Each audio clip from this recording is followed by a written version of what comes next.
चेतावनी ईरान को, लेकिन धड़कनें भारत की तेज। डोनाल्ड ट्रंप ने एक बार फिर दुनिया को चौंका दिया। निशाना तो तेहरान है, लेकिन दर्द दिल्ली को महसूस हो रहा है।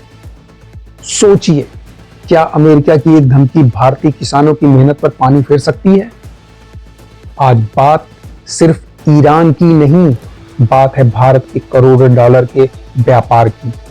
ईरान, जो भारतीय बासमती चावल का दुनिया में दूसरा सबसे बड़ा खरीदार है। यह आंकड़ा छोटा नहीं है दोस्तों।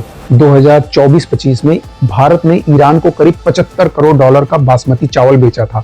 सिर्फ चावल ही नहीं, हमारी चाय और हमारे मसाले जो 7 करोड़ डॉलर में और फल लगभग 5.5 करोड़ डॉलर में भारत ने व्यापार किया था। भारत का ईरान से सब कुछ ठीक चल रहा था, लेकिन अब ट्रंप महाराज ने ईरान से व्यापार करने वाले देशों पर 25% का एक्स्ट्रा टैरिफ का बम फोड़ दिया है। अब सवाल यह है कि भारत करे तो क्या करे। अगर हम व्यापार जारी रखते हैं तो 25% एक्स्ट्रा टैरिफ का बोझ बढ़ जाएगा। एक तो भारतीय बाजार पहले से ही पुराने टैरिफ के बोझ तले दबा है। ऐसे में अब ये नया बोझ निर्यातक कैसे झेल पाएंगे? 2019 का अमेरिकी कास्टा कानून के डर से भारत ने ईरान से तेल खरीदना लगभग बंद ही कर दिया, जिसके कारण अब उसे महंगा तेल खरीदना पड़ता है। अब ये वही डर हमारे एक्सपोर्ट पर भी मंडरा रहा है। एक तो तेल आ नहीं पा रहा है, सस्ता तेल हमारा आ नहीं पा रहा है, और अब चावल जा नहीं पाएगा।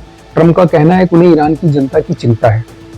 क्या आपको लगता है कि सच में ईरान की जनता की चिंता है?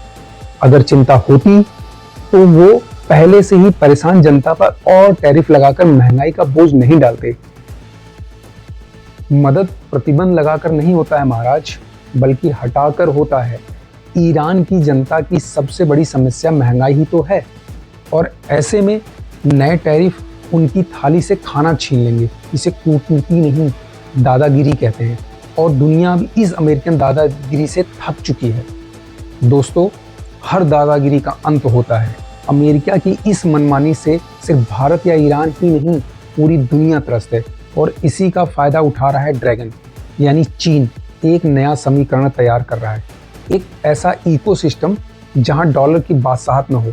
अगले 10 से 20 सालों में दुनिया से डॉलर का दबदबा खत्म हो जाए तो इसमें कोई हैरानी की बात नहीं होगी।